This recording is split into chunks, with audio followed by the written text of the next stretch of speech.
Here we go. Do it. Okay, cool. Here we go.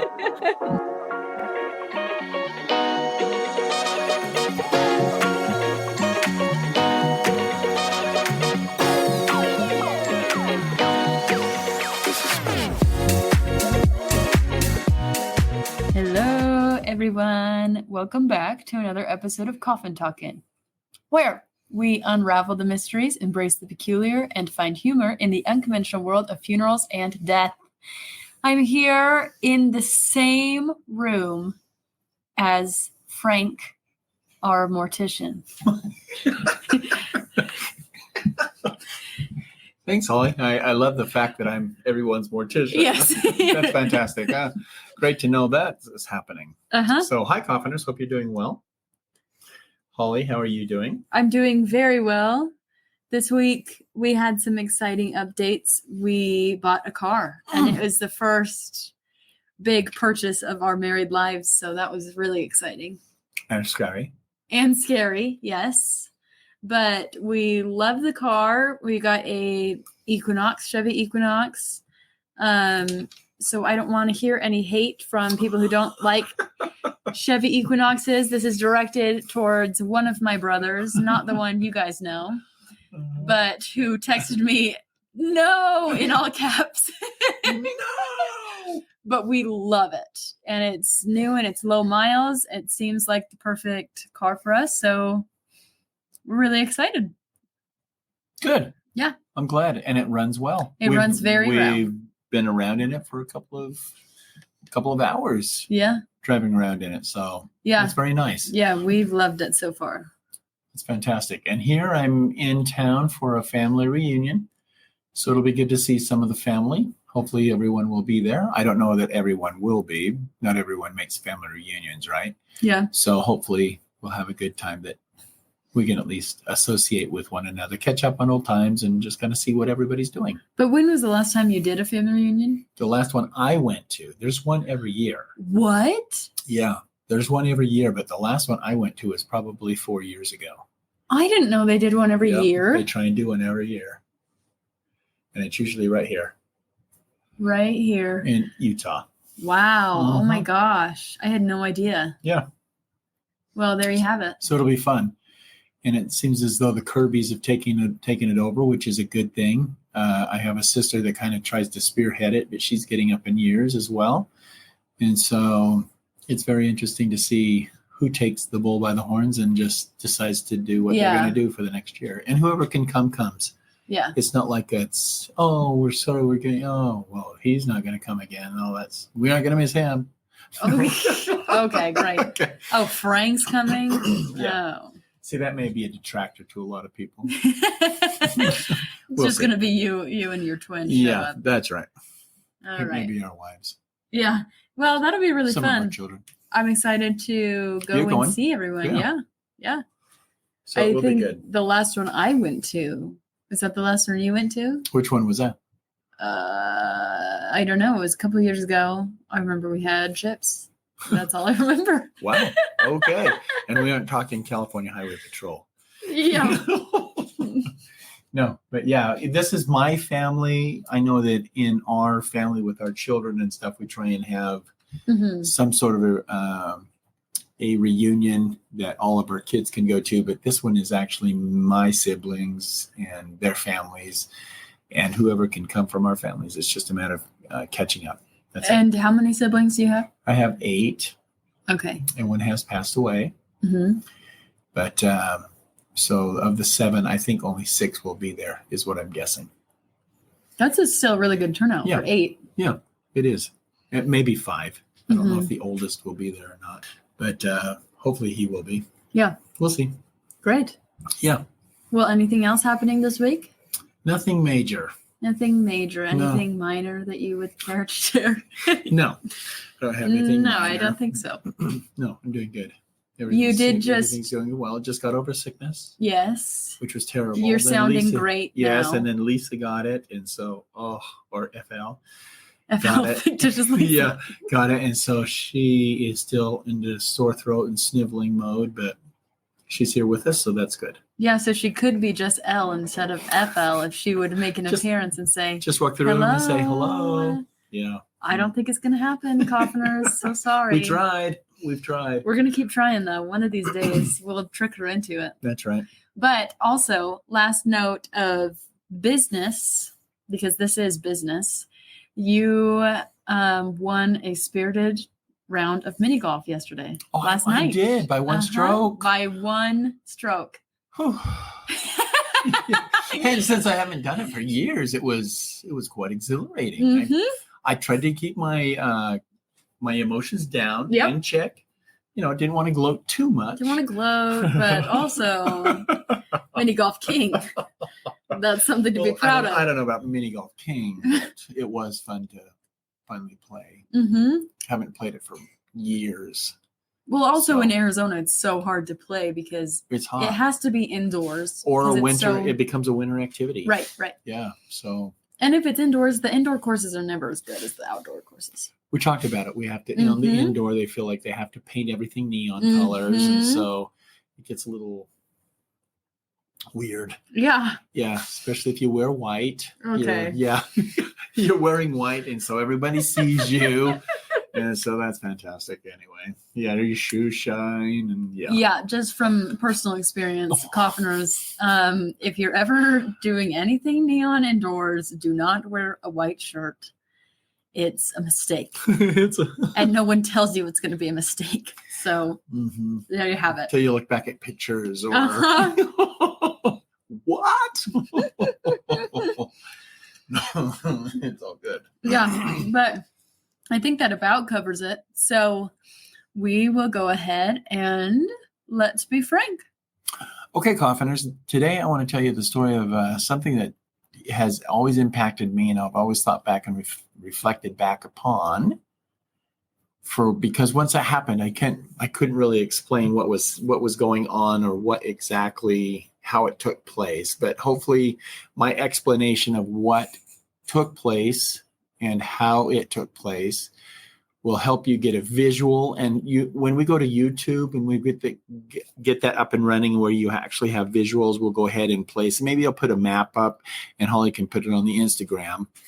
But again, this was a facility in which I was living, and it was upstairs. I was not on call, and I was looking forward to getting a good night's sleep when I hear some rattling in the back, and I'm thinking, oh, someone's just brought in someone that's passed away. And so usually I can hear, once someone has come into the building, I can hear them leave. Well, I waited, and you guys at Coffeners have been in this situation before where you'll hear a noise and you expect it to end when someone leaves the house, or you can hear someone come in and say, okay, they're just here for a moment, then they'll leave, and you wait for that moment to where the sound happens to where they leave. The sound never came. And so I was sitting, waiting, and so probably a half hour had gone by, and I thought, surely, because I was on call for embalming, not for the pickups, but I thought that if the body was to be embalmed, someone should have come to the house or to the apartment and knocked on the door and let me know that, in fact, the individual was to be embalmed. Because, again, you were living above the mortuary, is that right? Or was it on the same floor? It was on the same floor as the prep room. Okay. But it was, I was living in the mortuary at the time. And so I was just kind of relaxing, watching a late movie, and just waiting for the phone call. And that's the terrible thing in this business, is that you always wait for the phone call to happen. And when it doesn't happen, you're exhausted the next day and you just don't have enough. You just didn't get enough rest. So anyway, I heard the noise of someone coming into the building, and my apartment, my exterior door was to a hallway that would lead to the prep room. And again, this is the facility where you actually had to stand and physically reach up and press a buzzer that would allow you to go in and out of the prep room. And so I was waiting for that. It never happened, but I did hear the cooler door open. And our cooler at the time would hold about 60 individuals that had passed away. And we kept it at about 40, between 37, maybe 35 and 40 degrees. It was very cold. And was the cooler in the prep room? No, it's outside. Okay. So if I leave my apartment I have to go down, and especially at night, I have to go down a very dark hallway, which we'll get to here in just a minute. A very dark hallway, and it's about 50 paces. And so by the time I get to the end of the hallway, there's the light switch, which is by the prep room door that I could turn on, which would then illuminate. To my left would be the cooler. To my right, the prep room, each having a doorway that you actually had to physically open to get into. And so I remember specifically because there was a little bit of a creak on the cooler door, and I thought for sure that I heard that cooler door open when I had heard the noise, and just waiting for either someone to knock on my door saying, "Hey, this person needs to be embalmed by the morning," or just so you know, brought someone in. And I don't know why they feel like they have to check with me, but they normally did. But I never heard that individual leave. And again, that's the elevator that was also in that same area that would bring individuals up and down from floor to floor. And so once the elevator would open, there was a little ding. Once it would close, there was a little ding. So you knew that someone was using the elevator. Go ahead, Holly. And just to clarify for coffiners, this is not the same mortuary as Free Hoodie. It is not. Okay, so there was an elevator, but it was not the one that you had to physically close the doors. Nope. It was a normal elevator. This was a more modern elevator. So now let's get into the story. So I hear the noise of what I thought was the cooler opening up and closing. And I waited 15, 20 minutes, and I didn't hear that ding of the elevator to go back down. Nothing. There was nothing else. So I opened my door to go out to the back room down this 50-foot hallway, which is, again, at this time of night, probably 11:30, dark. And I remember walking down the hallway and thinking to myself, why is it so dark if someone's here? So I was just walking cautiously to the back. And then I started thinking, well, maybe I didn't hear what I thought I heard. So I went on ahead and turned on the light, opened the prep room door with the buzzer, walked in. No one was in there, completely dark. Opened, turned on the lights. Everything was as it should have been. Closed the door, walked back towards the cooler, and I heard what sounded like a thud inside the cooler. And I thought to myself, is someone inside the cooler? And why wouldn't they have turned the light on before they walked into the cooler, right, making them turn it off when they left the cooler? That was my thought process. So I got really nervous. And so I just said, hello, anyone in there? And were you the only one living in this mortuary? Yes, there was only one apartment. So if someone were to come in, it was them dropping off a body and then they would leave. Right. That is correct. Or unless it needed to be embalmed and they knew that it needed to be embalmed, they would talk to me as the embalmer and say, hey, this body needs to be embalmed by morning. So none of that occurred. And so I went on ahead and I went to the cooler door, and I put my ear to the door, and then I looked at across from the cooler on the wall, just adjacent to the door going into the prep room. Again, I'm sorry about you're going to have to get this visual. There was a huge grease board, and on the grease board, it had two colors, black and blue. And the black and blue signified specific items. Number one, the black would start out, an individual would start on the board as blue, but would turn to black once the family had been met with and we knew what the arrangement process was going to be. So I looked at the board, and there were the two colors, black and blue, and the board had been fairly full. And so I just thought, well, there's a lot of bodies in this cooler. Why am I hearing a thud? So no one was responding to me as I was asking if anyone was in the cooler. So I opened the cooler, and there was everyone on shelves. And I thought to myself, well, okay, no one's moving. There's no mishap here happening right now.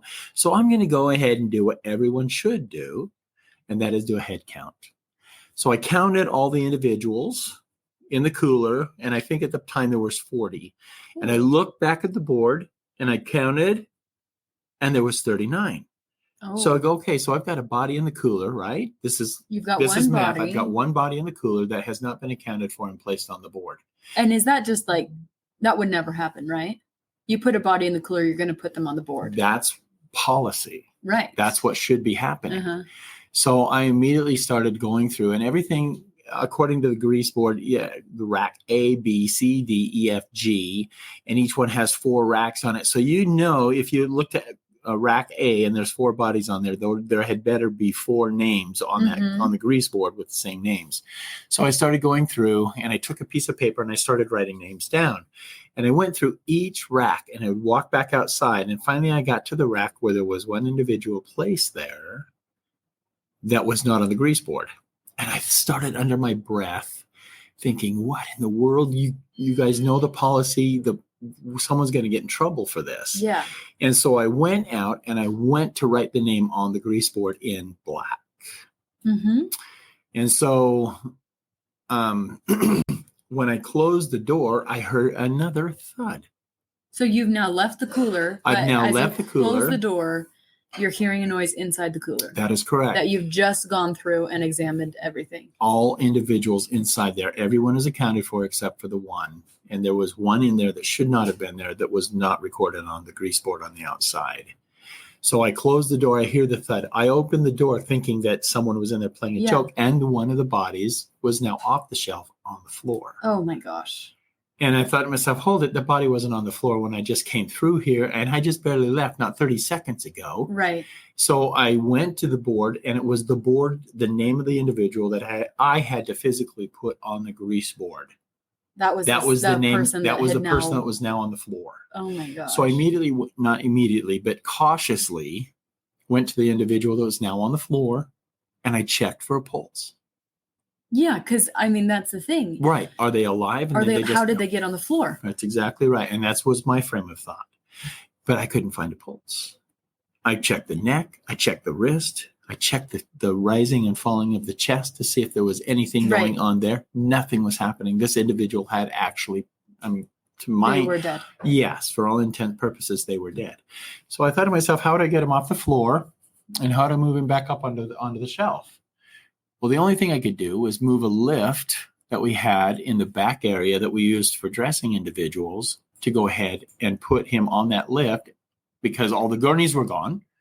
So there was no way I had a gurney to place him on that I could lower to the ground and put him on and then lift him to the shelf level and put him on the shelf. Right. Go ahead. Sorry, I just have a couple questions. Yeah. Was he face up or face down? Face up. He was on his back. He was on his back. Yeah. Interesting. And what level of shelf was he on? He was second from the bottom. Okay. So he would have been elevated probably 18 inches, maybe 20. Yeah. And I guess just to clarify for Coffners, these shelves that they're on, they're typically metal, right? Yep. But it's not like they're slippery. Mm-mm. Nothing. I mean, I've never heard of a body falling off a shelf. It would be, I mean, sometimes it's an endeavor to transfer them from the shelf to a gurney. Or vice versa. Yes. Yep. Because it's not made that they're going to slip off of it. So just so you know, on the shelving units, they are usually sanded just a little bit to make the shiny rough. And so once that shelving unit becomes rough, it does create an adherence to the sheet that the person is generally wrapped in to be placed on the shelf. So it's almost like a Velcro motion or method. So that is a good point. I had thought that, well, how did he get to the floor? And so anyway, we went looking for this lift and I couldn't find the lift. And all of a sudden I just went to the door, opened it up, and I was thinking to myself, what in the world? How can I get him from the floor? Because he's heavy. He's about 180 pounds, and I don't want to deadlift, no pun intended, an individual off the floor and try and lift him 20 to 24 inches onto a shelf because I could really hurt my back. Yeah, truly. I mean, I have to have something. Yeah. When they say dead weight, it's no joke. It is. Dead weight is so heavy. It is truly tough to maneuver. And so when I opened the door, I was shocked because the body was no longer on the floor. What? But the body was standing. What? Standing. Ooh. And I immediately, I slammed the door closed. And I thought to myself, oh my gosh, this is Ralph. But then I thought, I've already checked that body. That isn't my supervising embalmer who liked to play jokes on me. It is not him. Yeah, you felt his pulse. That's right. There was no pulse.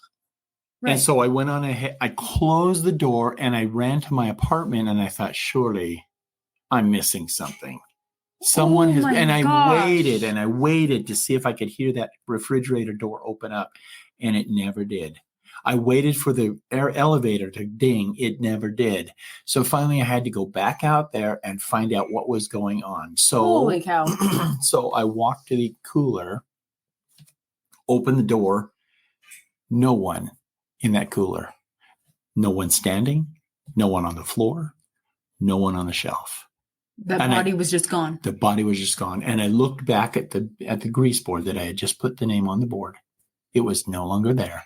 And there was a red X across that shelf unit. Oh my god. And now trust me, when I say this, when I say black and blue was the only dry erase markers that were ever allowed to be used on that marker, on that board, where did the red marker come from?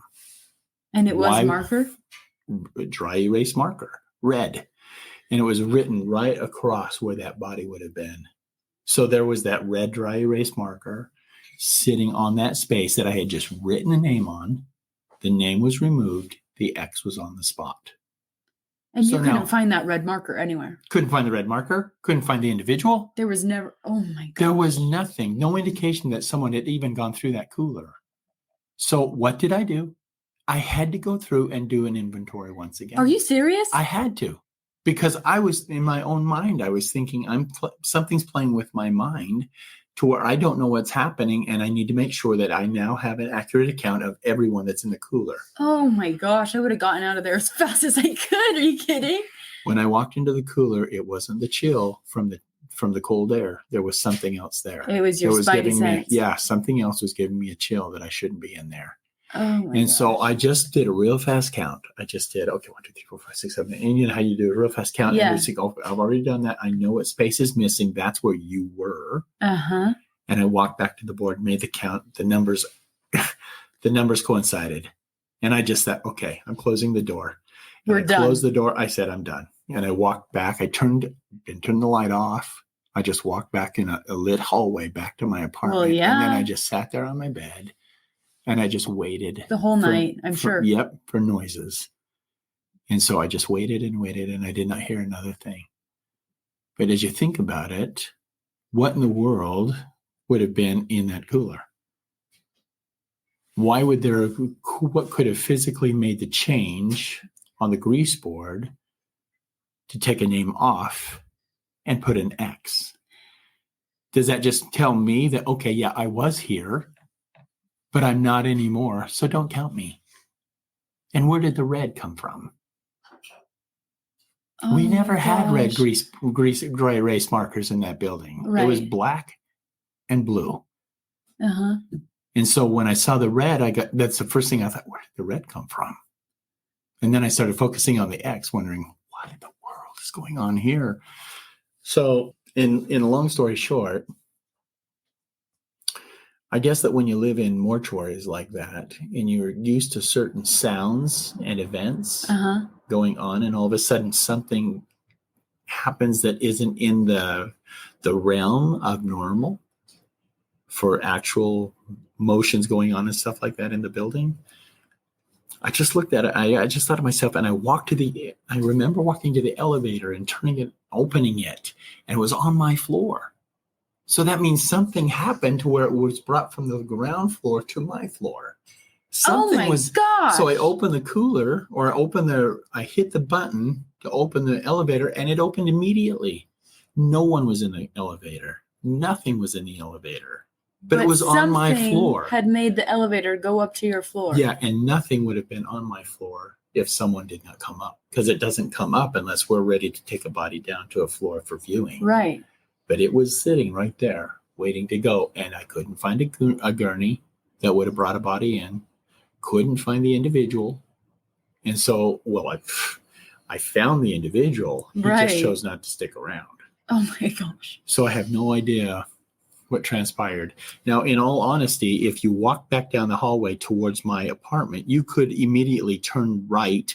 There to the left would be the restroom and the shower area that I used, but you would continue, and to the right were some stairs that would take you down into the mortuary. Okay. So you didn't have to take the elevator. Yeah. But there's a gate across there that's always locked at night. Whenever I go into my apartment at night, I always lock that gate, and the gate was still locked. So there's no way someone would have come through that hallway without my hearing and open that gate to get down the stairs. They had to have used the elevator, which was still on my floor. And you said that the elevator dings, so you would have heard the elevator. Absolutely. Oh my gosh. So this is one of the stories that I've always reflected upon and have wondered, what in the world did I just experience? What kind of activity was actually taking place that I needed to be aware of, or why did it happen? And the most odd thing for me, individual on the floor, check again. Now that individual is standing. And now, before that, individual on the shelf. Yeah, he was then on the shelf. Then standing. And then gone. And just a clarifying thing, again, I've been in a lot of coolers. You can't hide in any of them. There is no space that you wouldn't have been able to see someone. That's right. So one would have been able to hide, and you wouldn't have been able to hide a body in there. Yep. Oh my gosh. There is one cooler that could probably let that happen, and that is a cooler downtown Phoenix that holds probably 400. Yeah. Oh my gosh. It's huge. And I've seen it completely full. Holy cow. Yeah. But anyway, that's the story on that one. I don't know exactly how you want to end that one, or what other questions you may have regarding that. I have so many questions regarding that. Okay, so there's more detail in the story, by the way. And anyway, I keep saying that, and I shouldn't keep saying that, but there is more detail in the story. Well, I've heard this story before, but you never told me that the body was standing at one point. Yeah, well, that's one of the things that I left out of the when I tell stories, because I want to make sure that there's always a catch. Yeah. When you read the story. Right. So yeah, holy cow. Okay, so when the individual was standing, was he facing you? Where was he facing? I have no idea. Was he wrapped up? He was wrapped up. So and it's like the sheet was over. The sheet was draped over his head. It was almost like a ghost, that you would imagine a ghost. Like a ghost outfit for Halloween. You put a sheet over your head, sort of thing. Do you want to know the name I put on the board? Casper. No. What? This is a real name. Oh, what was it? And if you're out there and you played this joke, thank you so much, but I don't think it was a joke. Randy Meadows. Randy Meadows. That was the name that was on his name tag, on his toe tag. Yeah. And that's the reason why I knew he wasn't. That's why when I had to physically write his name on the board, that's why I remember his name. Oh my gosh, I'm sure you'll never forget that name. No. And so I don't know how else to explain it, or even how more to tell you about what took place without going into more detail Right. You said you reflected on this throughout the years, obviously. Mm-hmm. How could you not? What's your conclusion? So there was, the night that it occurred, there was a storm going on. And this is just another little tidbit that I'll share with you. So there was a storm going on. Now the creepy thing is. Oh, so we haven't gotten to the creepy thing yet. Well, there was. Okay. I think the more creepy thing was that when I first noticed that the elevator was at the floor, those floors are kept shiny, clean. Yeah. I mean, you could look at it close enough, probably, and if you look close enough, you could see your own reflection off those floors. Oh my gosh, no. And so when I went to the elevator and opened it, and it immediately opened, there was nothing. Yeah, the elevator was on my floor. There was nothing in the elevator, but when I looked down, there were the wet marks of a gurney that had traveled from the elevator to the cooler. But no gurney was found, and there was no retracing track. See, this is another part of the story that was in the story, right? But not. I don't really want to go into too much detail on the podcast, but just so you know the gist of what is taking place, there's more to the story than what you might imagine. And there had to be something going on physically that I could no longer see. Mm-hmm. So I have no idea. What the heck? Mm-hmm. I guess, what do you think happened? How did that happen? I have no idea. I've reflected on it for years. I have no idea. It's a fun story. Well, fun. It's an interesting story to tell people when you're in a group setting. Yeah. And then just let them kind of digest what is that actually what I'm telling you. I know there's so many pieces of this that I'm thinking about. First of all, that whatever was there could have pushed a button on the elevator. Must have, right? Had to have Or something controlled got it the elevator to make it go on your floor. Had a gurney with presumably this body, Randy, on it, and then pushed into the cooler, placed somehow on the shelf long enough for you to take notice, which I think is interesting. The moment you step out of the door and close the door, body's on the floor. Go back in. Well, it's not only that, but there was a banging from the inside of the cooler. That's a banging that wasn't the body falling? That's what. Well, so the first time that I thought that the banging was the body falling. Yeah. But remember that there was a banging, walked in, no one was on the floor. Closed the door, bang, bang, bang, walked in, the body's now on the floor. So, okay, I got to try and get him back up on the shelf. Close the door because you don't want to lose the cooling. Right. Come back in. Now he's standing, but there's a bang, bang, bang after the door's closed. After he was standing? I didn't know there was a bang after he was standing. Yeah. Oh my gosh. How did you bring yourself to go back into that? It's my job.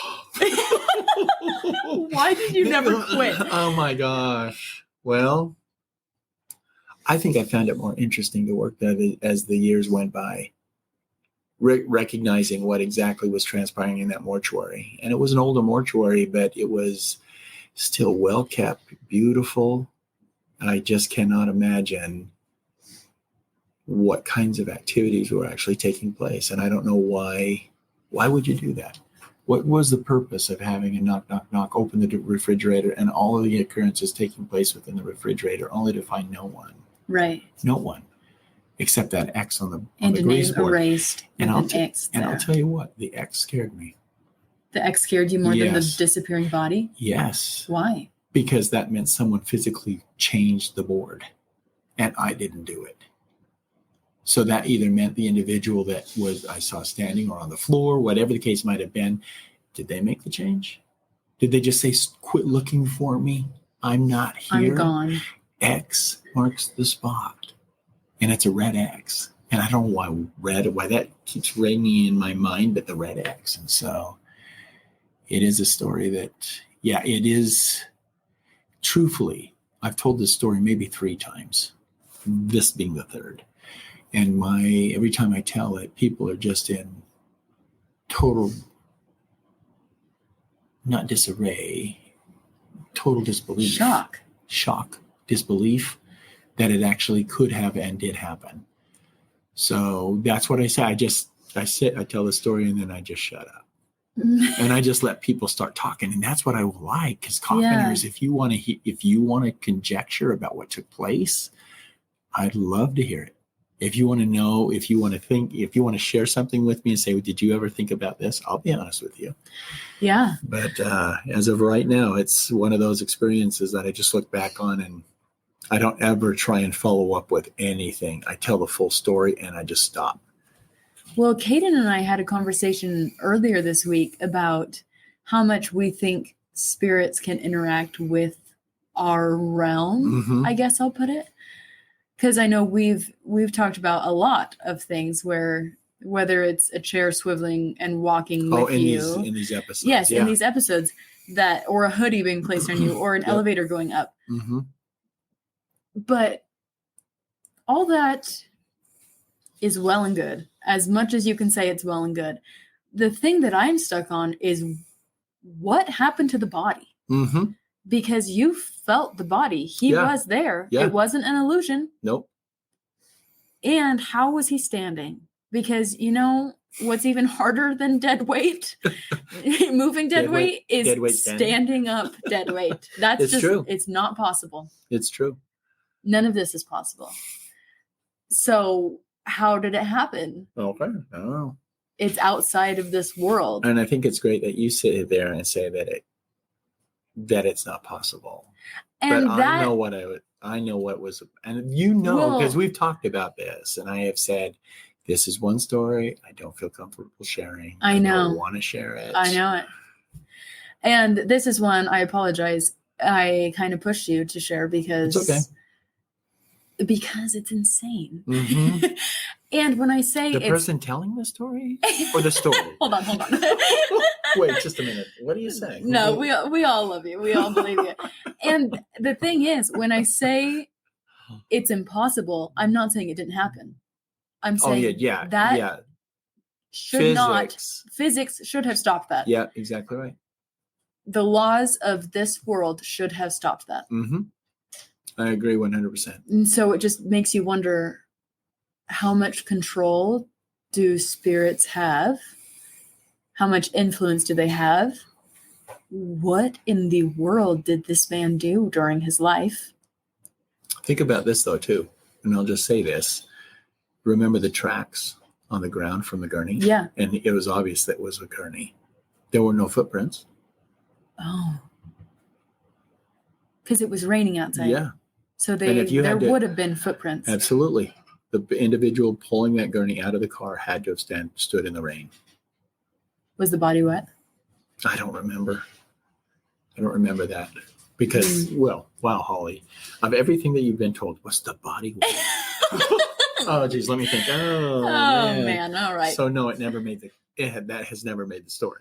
But I'll have to think back. I don't think so. I don't know. I really don't know, because they would have been covered. It would have been covered with a gurney cover. Oh, so I really can't imagine that body being wet. The cot cover would have covered or would have taken the moisture, not the body. What? But you never found the gurney. Well, even if I had found the gurney, there was no track to lead me to a gurney. The gurney tracks came from the cooler or from the elevator to the cooler. Nothing more. And you didn't even see anything rolling it into the elevator on your floor. It just started there. That's terrifying. It's terrifying. The more and more I think about it, I don't like the story, but I like the story. Yeah. Only because it's one that needs to be told. And I just tell it only because I want people's thoughts. I want to hear what they think. Yes. And mainly so that I'm not going to start raving mad. Do you know what I mean? Yeah. Because how do you experience that and think and not think, I'm just going crazy? I don't know. But you didn't put the X there. Did you have security cameras in that? No. And we couldn't because of privacy of the individual that's passed away. So, and that's the one thing I always kept thinking, have we ever thought of putting security up here? Yeah. The owners never will. No security on this floor. Do you think it's because they just don't want to see what's happening? I don't know. Could be. But they do know that things happen. Yeah, of Only course. by the way they were talking to me when I first started. Oh, and here's another question. So you said you did have a supervising embalmer that was a trickster and liked to pull pranks. Did you tell him what happened? Yeah. What did he say? He didn't believe me. He didn't believe you that it happened? No. I guess that's hard, he just brushed it completely off. He said, Frank, that would never happen. And I said, I should have left those tracks from the gurney. And you could have told me where that gurney went. Yeah. Because if I left the tracks, I had to stay at night. I cleaned them up. I would have gotten reprimanded the next day had I. Right. Yeah. Why did you clean up the floor? Okay. Oh my gosh. So the next day you go into the cooler. Was the X still there? Did you erase the X? I left the X on the board. And I said to my supervising embalmer, how did a red marker get up here? And that's the only way I put it. So the X was still there in the morning. I left it there. And he said, well, I don't think he said, I don't know. And he just, without even thinking, erased just took his hand and just wiped the X right off the board. Oh gosh, I wouldn't have touched that. I said to him, wow, that's maybe the last bit of evidence I have. I know. That's okay. I should have taken a picture. Didn't really have a camera on my phone. Right. At that point. Well, I had the block phone. Remember those? Yeah. Yeah, but yeah. very interesting when you start thinking about everything that occurred there. Man, it almost brings a tear to my eye only thinking about the facts of how it could have turned another way. Right. You know what I mean? Yes. Because I could have been put in a perilous situation. Yeah. And now that I'm, as you think back on it, you just think, well, why stand? Why? Because it started to move towards the door. What? Yes. It wasn't just standing there. No. It started moving. Yes. Towards the door. And I closed it and I just thought, Ralph, or I just thought, my supervising employer, this has gone too far. This is him. It has to be him. There's no other explanation. But when I went back to my apartment, I thought to myself, hold it.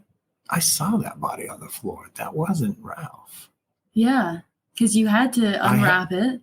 Not unwrap. I just exposed the neck, which would have exposed the face, and then looked at one of his hands, tested his wrist for clearly nothing. Dead. Clearly.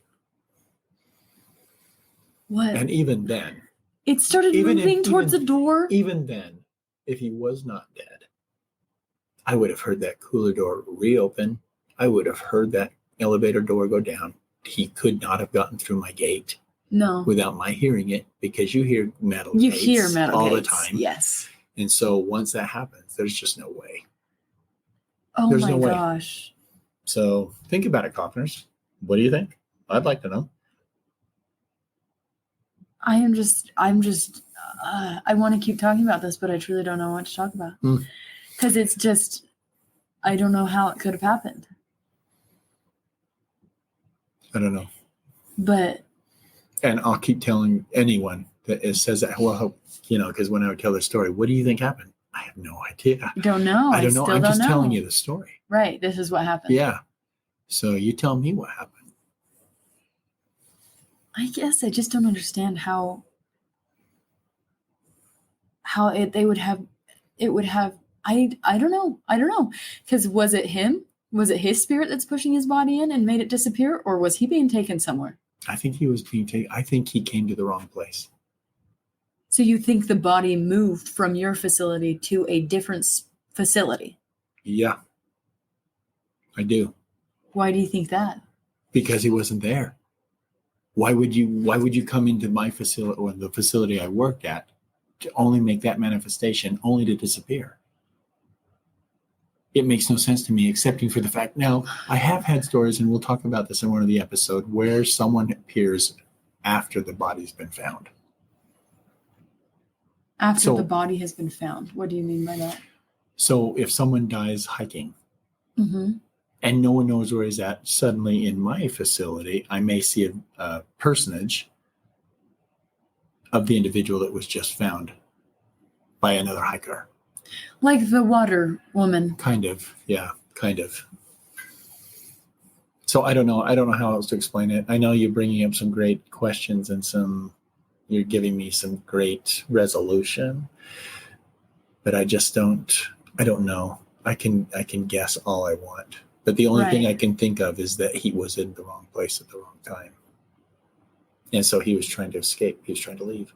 But why in a gurney? Why in a gurney? Why would you wheel him in? There's that alone makes me think, okay, if he didn't want to be here, he was being taken against his will, sort of thing. And why in the cooler? How did he stand up? How did he start walking? Popsicle sticks. Oh, I have no idea. Stilts. Crutches. I had no idea. The whole thing was, when I told my wife the story, she goes, what? Yeah. And I told her more of the story than what we've just told here, but yeah. Can you still picture that, like as vividly as it happened? I could. I'm opening that cooler door and seeing that thing stand right there. Oh my gosh. How do you live with that? I don't think about it too much until someone says, something like this. Yeah. Until they say, hey, remember that Red Egg story? Yeah, we should do that one. We need to record that one. But now, great, thanks, you have to know this, Confiners. I have put this story off for 3 months easily. Right? Yes. And so every time we get to the point where there's got to be an undetermined or unexplained or episode, a spooky, scary story. Have you thought of the Rat X? Yeah. Holly? Yeah, but I don't really want to do it. Oh, so anyway, that's the point. Oh, fictitious Lisa just walked in. Say hi, Lisa. Mom, please. Well, that worked well. Maybe next time, Coffiners. Okay. Well, anyway, I would certainly love to know what you think, Coffiners, and please tell us what you overall what you thought of this story. Because Truly, yeah. Out of any that you've told, I would like Coffiners' reactions to this one more than any others. Because, I mean, if you've had an experience like this, like something completely, totally not possible, but happened. You know, you go back to the free hoodie episode, and that thing exactly happened the way I told it. There's, again, more detail to the story, but it's a story that you look at and think, nah, how could that have happened? Now, really, did that really happen? Right. Now you're looking at the same thing here with this one. Yeah. And you're thinking, so how did it happen? Yeah. What was happening behind the scenes? Yeah. I don't know. And you got the distinct impression I should not be in here right now. The last time I went in for that body count is checking names again. Yeah. I did a count. I did not check names. I just did the count because I did not feel comfortable in there at all. Not at all. And then you heard another banging, and then you opened the door, and the body was standing. No, we got you. No. Yes. So this the body disappeared.